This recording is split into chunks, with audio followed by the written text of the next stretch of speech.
Welcome back to Lace Reads. We are on Chapter 4, Invitations. In my dream, it was very dark, and what dim light there was seemed to be radiating from Edward's skin. I couldn't see his face, just his back as he walked away from me, leaving me in the blackness. No matter how fast I ran, I couldn't catch up to him.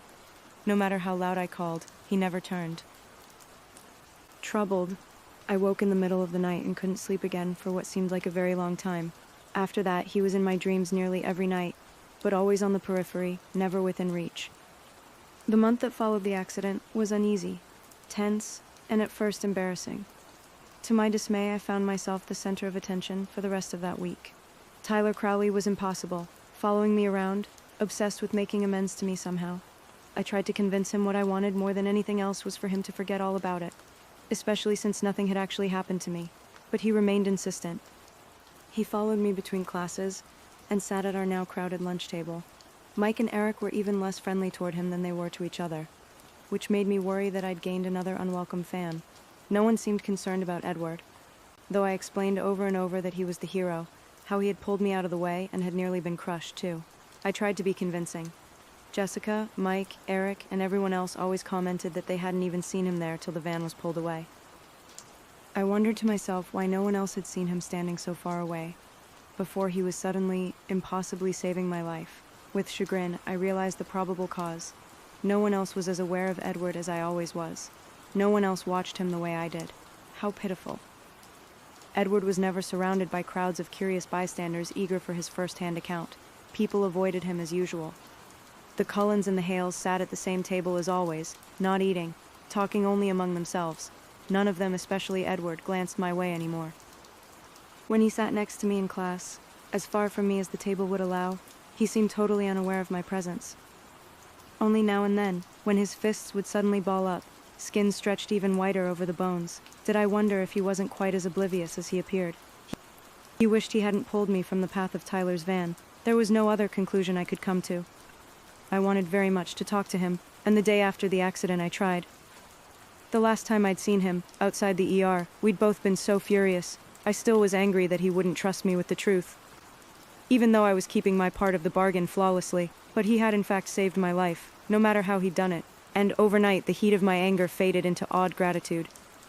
He was already seated when I got to biology, looking straight ahead. I sat down expecting him to turn toward me. He showed no sign that he realized I was there.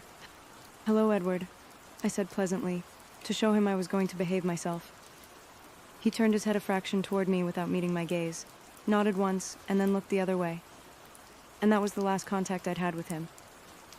Though he was there, a foot away from me, every day, I watched him sometimes, unable to stop myself from a distance, though in the cafeteria or parking lot. I watched as his golden eyes grew perceptibly darker day by day, but in class I gave no more notice that he existed than he showed toward me. I was miserable, and the dreams continued. Despite my outright lies, the tenor of my emails alerted Renee to my depression, and she called a few times, worried. I tried to convince her it was just the weather that had me down. Mike, at least, was pleased by the obvious coolness between me and my lab partner. I could see he'd been worried that Edward's daring rescue might have impressed me, and he was relieved that it seemed to have the opposite effect. He grew more confident, sitting on the edge of my table to talk before biology class started, ignoring Edward as completely as he ignored us. The snow washed away for good after that one dangerously icy day. Mike was disappointed he'd never gotten to stage his snowball fight, but pleased that the beach trip would soon be possible. The rain continued heavily, though, and the weeks passed. Jessica made me aware of another event looming on the horizon. She called the first Tuesday of March to ask my permission to invite Mike to the Girls' Choice Spring Dance in 2 weeks. "Are you sure you don't mind? You weren't planning to ask him?" she persisted when I told her I didn't mind in the least. "No, Jess, I'm not going," I assured her. Dancing was glaringly outside my range of abilities. "It will be really fun." Her attempt to convince me was half-hearted. I suspected that Jessica enjoyed my inexplicable popularity more than my actual company. "You have fun with Mike," I encouraged. The next day, I was surprised that Jessica wasn't her usual gushing self in trig and Spanish. She was silent as she walked by my side between classes, and I was afraid to ask her why. If Mike had turned her down, I was the last person she would want to tell. My fears were strengthened during lunch, and Jessica sat as far from Mike as possible, chatting animatedly with Eric. Mike was unusually quiet. Mike was still quiet as he walked me to class, the uncomfortable look on his face a bad sign. But he didn't broach the subject until I was in my seat and he was perched on my desk. As always, I was electrically aware of Edward sitting close enough to touch, as distant as if he were merely an invention of my imagination. "So," Mike said, looking at the floor, "Jessica asked me to the spring dance." "That's great." I made my voice bright and enthusiastic. "You'll have a lot of fun with Jessica." "Well," he floundered as he examined my smile, clearly not happy with my response. I told her I had to think about it. "Why would you do that?" I let disapproval color my tone, though I was relieved he hadn't given her an absolute no. His face was bright red as he looked down again. Pity shook my resolve. "I was wondering if you might be planning to ask me." I paused for a moment, hating the wave of guilt that swept through me. But I saw, from the corner of my eye, Edward's head tilt reflexively in my direction. "Mike, I think you should tell her yes," I said. "Did you already ask someone?" Did Edward notice how Mike's eyes flickered in his direction? "No," I assured him. "I'm not going to the dance at all." "Why not?" Mike demanded. I didn't want to get into the safety hazards that dancing presented, so I quickly made new plans. "I'm going to Seattle that Saturday," I explained. I needed to get out of town anyway. It was suddenly the perfect time to go. "Can't you go some other weekend?" "Sorry, no," I said. "So you shouldn't make Jess wait any longer. It's rude." "Yeah, you're right," he mumbled, and turned dejected to walk back to his seat. I closed my eyes and pressed my fingers to my temples, trying to push the guilt and sympathy out of my head. Mr. Banner began talking. I sighed and opened my eyes. And Edward was staring at me curiously. That same familiar edge of frustration, even more distinct now in his black eyes.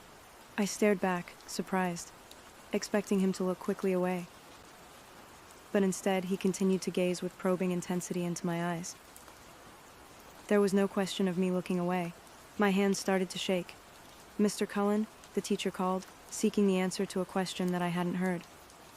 The Krebs cycle. Edward answered, seeming reluctant as he turned to look at Mr. Banner. I looked down at my book as soon as his eyes released me, trying to find my place. Cowardly as ever, I shifted my hair over my right shoulder to hide my face. I couldn't believe the rush of emotion pulsing through me, just because he'd happened to look at me for the first time in a half-dozen weeks. I couldn't allow him to have this level of influence over me. It was pathetic. More than pathetic, it was unhealthy. I tried very hard not to be aware of him for the rest of the hour, and since that was impossible, at least not to let him know that I was aware of him. When the bell rang at last, I turned my back to him to gather my things, expecting him to leave immediately as usual. "Bella." His voice shouldn't have been so familiar to me, as if I'd known the sound of it all my life rather than for just a few short weeks. I turned slowly, unwillingly. I didn't want to feel what I knew I would feel when I looked at his too-perfect face. My expression was wary when I finally turned to him. His expression was unreadable. He didn't say anything. "What? Are you speaking to me again?" I finally asked, an unintentional note of petulance in my voice. His lips twitched, fighting a smile. "No, not really," he admitted.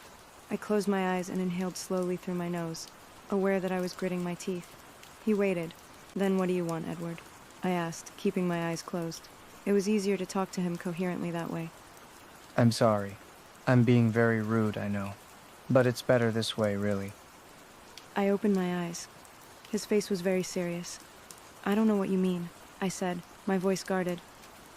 "It's better if we're not friends. Trust me." My eyes narrowed. I'd heard that before. "It's too bad you didn't figure that out earlier," I hissed through my teeth.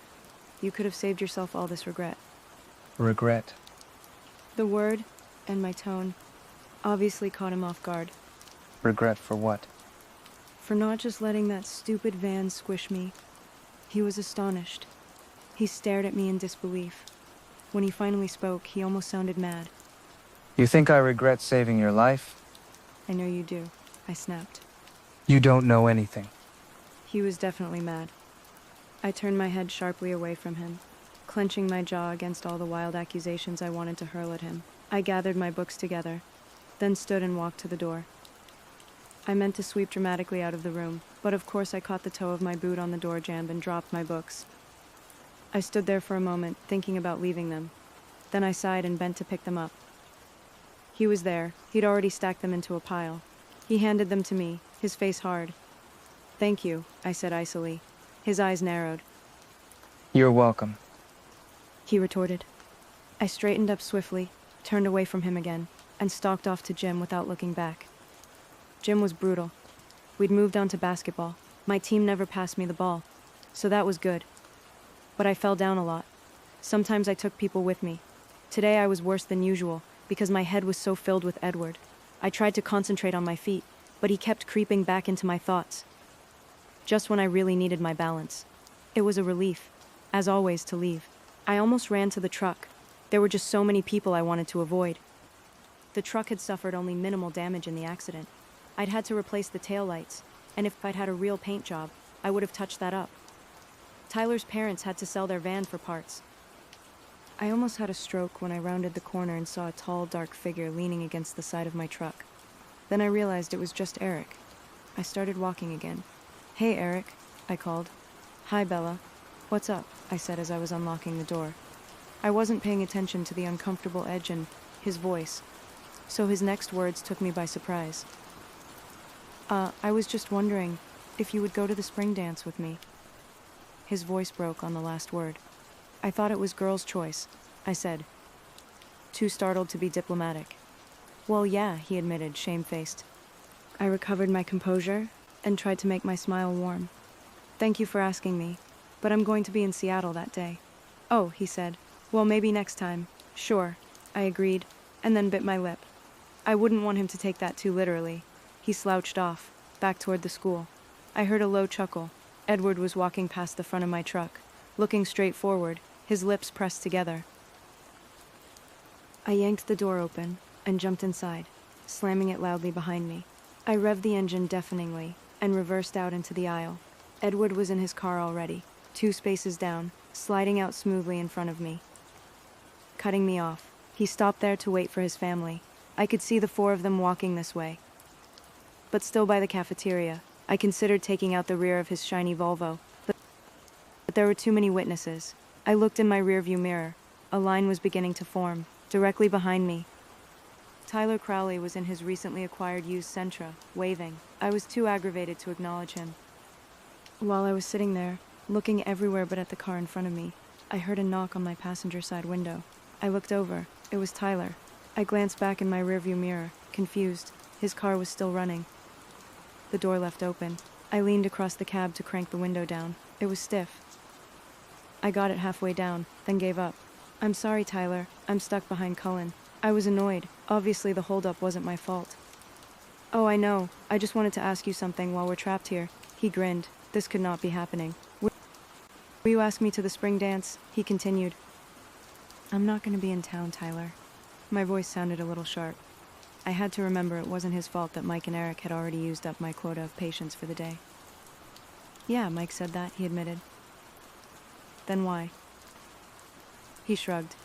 "I was hoping you were just letting him down easy." Okay, it was completely his fault. "Sorry, Tyler," I said, working to hide my irritation. "I really am going out of town." "That's cool. We still have prom." And before I could respond, he was walking back to his car. I could feel the shock on my face. I looked forward to see Alice, Rosalie, Emmett, and Jasper, all sliding into the Volvo. In his rearview mirror, Edward's eyes were on me. He was unquestionably shaking with laughter, as if he'd heard every word Tyler had said. My foot itched toward the gas pedal. One little bump wouldn't hurt any of them, just that glossy silver paint job. I revved the engine. But they were all in, and Edward was speeding away. I drove home slowly, carefully, muttering to myself the whole way. When I got home, I decided to make chicken enchiladas for dinner. It was a long process, and it would keep me busy. While I was simmering the onions and chilies, the phone rang. I was almost afraid to answer it, but it might be Charlie or my mom. It was Jessica, and she was jubilant. Mike had caught her after school to accept her invitation. I celebrated with her briefly while I stirred. She had to go.